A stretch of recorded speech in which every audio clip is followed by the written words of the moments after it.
Jadi di episode kali ini, episode yang ketiga sebenarnya, kita akan bahas tentang gimana caranya kita, ya basic-basicnya ngoding di Python.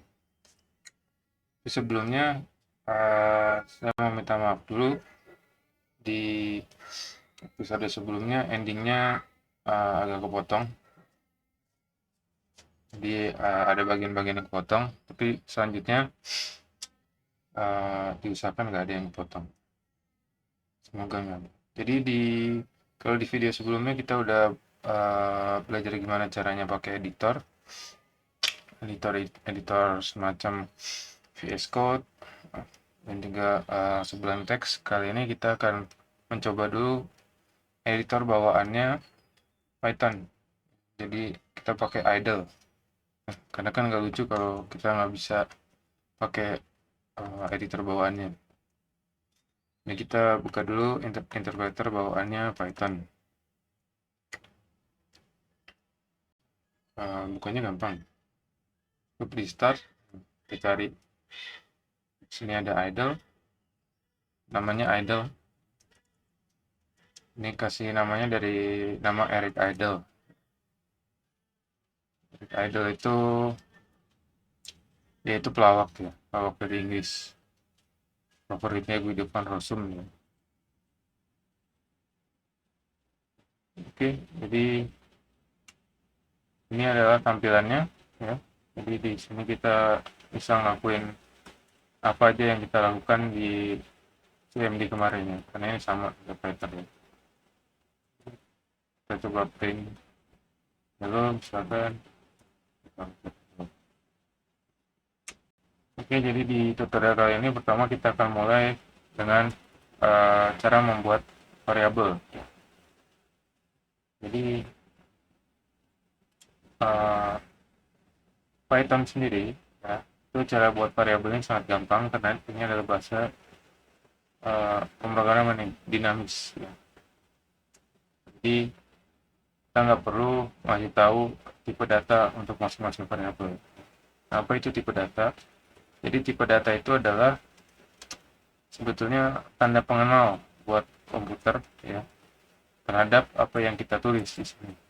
Dia mau diperlakukan sebagai apa? Sebagai teks, sebagai angka, dan atau sebagai suatu uh, angka yang ada komanya, misalkan, atau suatu semacam data struktur ya, kayak matriks ya. Ya dia bisa ngisi untuk data lain segala macam ya. Nah, jadi ini kita coba dulu tipe data teks ya. Ini komen ya. Teks itu bahasanya kalau di pemrograman komputer namanya string. String, string bukan senar kan. Jadi kita coba aja teks yang hello tadi kita masukin ke sini. Terus untuk penulisannya seperti yang kemarin bisa menggunakan 2 tanda petik atau 1 tanda petik ya, atau bahkan 3 tanda petik kalau panjang ya. Jadi kalau yang ini yang teks aja ini kita gunakan 1 tanda petik. Kenapa pakai 1 tanda petik? Karena ini adalah kesepakatan, jadi yang nantinya didukung di masa depan itu akan selalu menggunakan 1 tanda petik.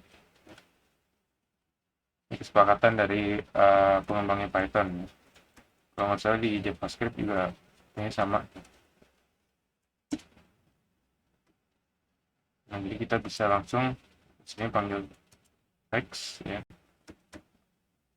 Lalu bisa kita print. Jadi di sini kita lihat ada bedanya ya. Kalau ini interpreter,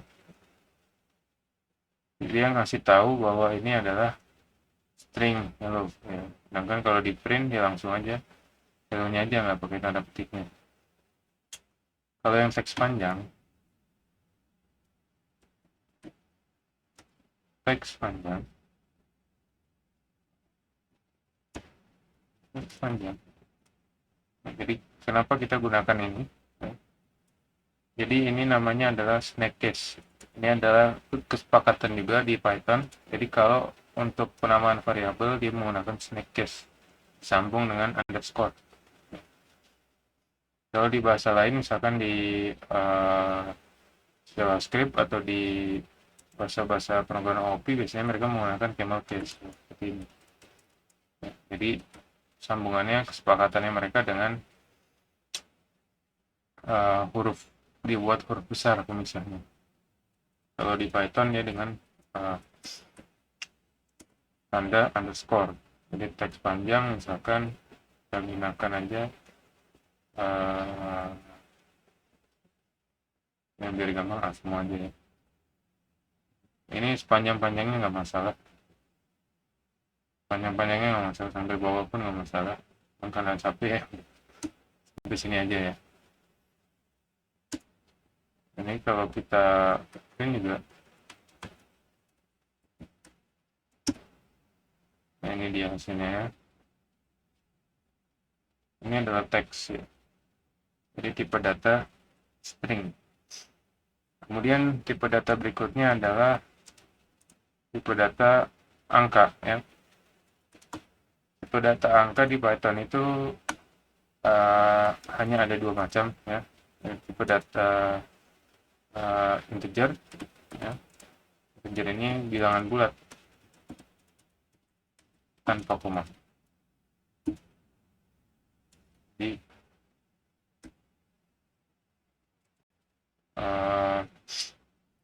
kita bilang aja kita punya satu integer i misalkan. I isinya itu 20. Kemudian kalau mau di print pun sama ya. Seperti itu ya. Dan kalau kita lihat di sini nggak ada tanda petik ya. Artinya dia ini bukan string.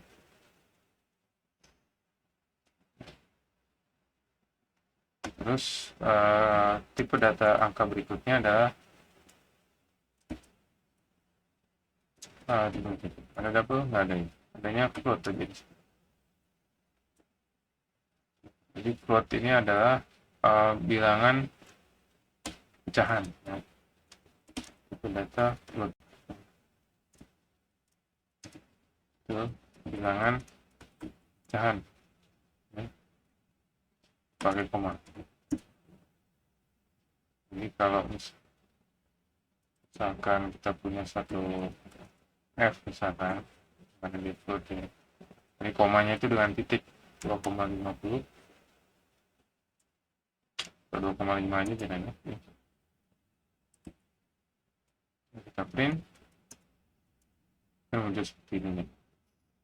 Dan Python ini dia bisa secara otomatis memahami tipe datanya sendiri ya.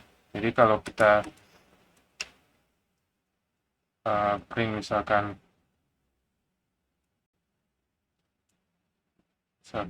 kita print angka 25,2, dia akan muncul float sendiri ya. Sedangkan integer misalkan angka 20, kita print 20, dia akan muncul integer sendiri ya. Artinya apapun bisa di print di sini secara langsung. Ini sangat memudahkan.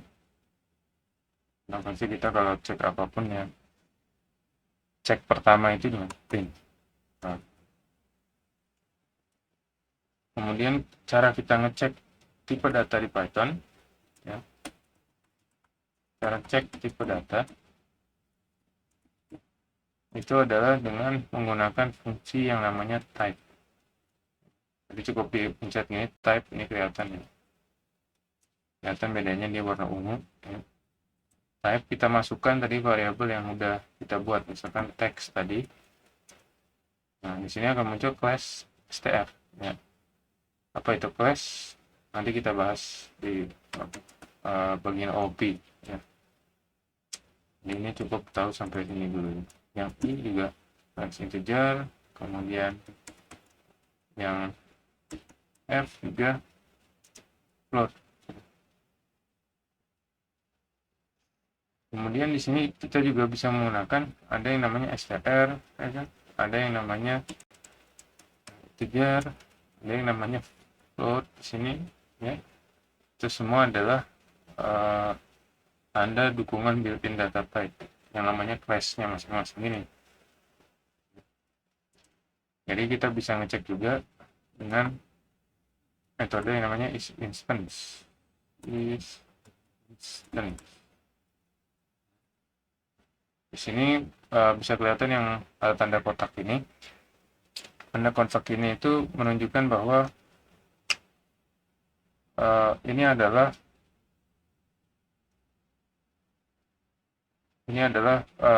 istilahnya penolongnya kita, yang membantu kita untuk ngasih tahu apa yang harus kita masukkan. Ini di idle, ini fiturnya idle ya. Kalau di yang editor lain nanti ada fitur sendiri ya masing-masing. Jadi yang pakai fitur autocomplete juga ada ya. Ini basic banget fiturnya. Jadi ngasih tahu bahwa kita perlu dua input, itu object dan class of tuple.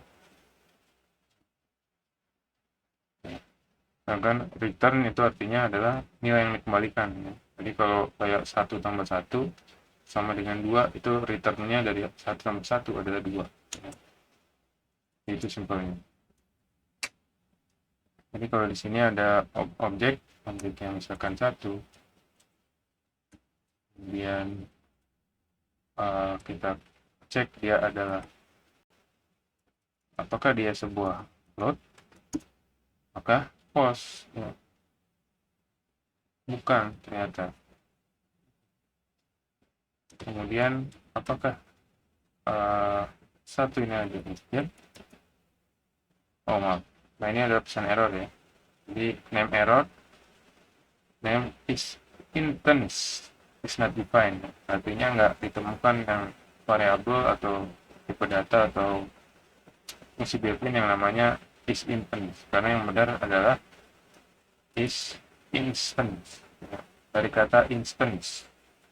Instance itu terjemahan bahasa Inggrisnya mungkin yang paling dekat dipakai di pemrograman adalah umpama. Jadi seumpama. Satu, apakah dia integer? Ternyata iya, true. Nah, sedangkan false dan true ini apa? Ini juga adalah tipe data ya. Ini adalah tipe data boolean ya. Ini diambil dari kata logika boolean.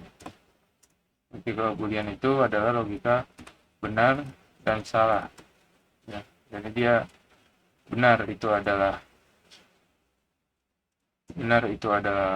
1, salah hasilnya 0. Boolean ya. Kalau ngeceknya dengan bool. Jadi kalau kita misalkan kita punya satu variabel x ya, ini x biasa banget ini. Nah kalau di Python dia logikanya ini kita tulis dengan huruf besar ya. Jadi yang warna orange ini true atau false ya, dia akan selalu warna orange. Sekarang ini sudah true ya, maka kita cek tipe datanya dia apa. Kita class bool,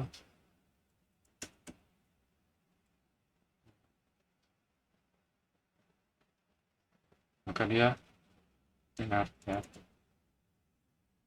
Oke, selanjutnya kita bahas yang namanya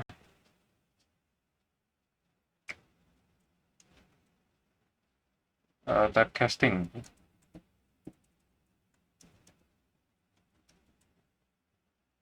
Atau kita bahas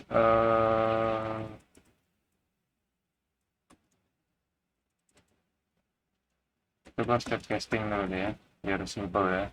Typecasting. Jadi ini istilah umum di pemrograman, ini adalah untuk perubahan jenis tipe data. So ini namanya adalah konversi tipe data. Jadi merubah tipe data dari satu jenis ke jenis yang lain. Kita ambil contoh yang paling simpel, misalkan kita punya huruf A ini adalah sebuah string ya, sebuah string angka 50 misalkan. ya kan. Ini kita pastikan ini string ya, type A 50. Kemudian kita pengen merubah A ini menjadi sebuah angka, ya kan? Kita lakukan operasi matematis gitu. Ya, jadi operasi matematis di Python itu simple ya. Jadi ini mathematical operasi matematis. Kita cukup misalkan 1 tambah 1 maka dia 2, ya kan? Ya, nilainya integer 2. 1 ditambah 1,2 2,2 ya. 1 kurang 1 0, 0 kurang 1 min 1 ya. Terus kalau perkalian pakai tanda bintang, 3 kali 2 6, ya kan. Terus kalau pembagian kita pakai tanda bagi ya, 3 bagi 2 1,5. Kalau mau dibagi hasilnya kalau bilangan bulat kita pakai 2 tandanya ya. Jadi hasilnya dia selalu bilangan bulat 1 ya, 1,5 bagi 1. Terus kalau pangkat pakai apa ya? Misalkan 3 pangkat 2 itu adalah kita pakai tanda perkalian yang di double tadi ya. Itu adalah basicnya operasi matematis. Ada juga modulus. Di modulus ini nyari simpelnya nyari sisa pembagian ya. Misalkan 4 modulus 2 ya, 0 artinya nggak ada sisa dibaginya.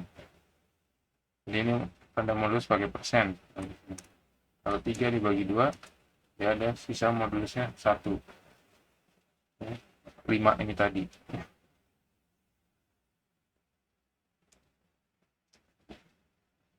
Jadi kalau 3 dibagi 2 kali berapa sama dengan 3, paling dekatnya 1 kan. 3 sekarang berarti 3 dikali 1, 2 kali 1 sama dengan 2, 3 kurang 2 sama dengan 1 ya kan. 1 itu adalah sisanya, itulah yang kita taruh di sini modulus. Nah sekarang kita mau gunakan huruf A tadi yang kita isi nilai 50 ya, itu untuk dioperasikan sama angka 1 sebenarnya. Kita tambah 1 aja deh. Ternyata type error ya, artinya ini tipe datanya nggak sesuai untuk melakukan penjumlahan kan. Untuk melakukan penjumlahan dengan angka 1. Kalau di sini tulisannya can only concatenate ya. Concatenate itu menggabungkan namanya string. Jadi kalau string hanya bisa ditambah string. Dia misalkan kayak operasi matematis ini ya. Misalnya kita punya satu string S ya. S ini operasi ya, tambah satu spasi gitu. Terus kita punya M misalkan isinya matematis. Nah, maka kita bisa tambahkan supaya jadi operasi matematis itu S ditambah M ya. Ini namanya adalah konkatenasi atau concatenation.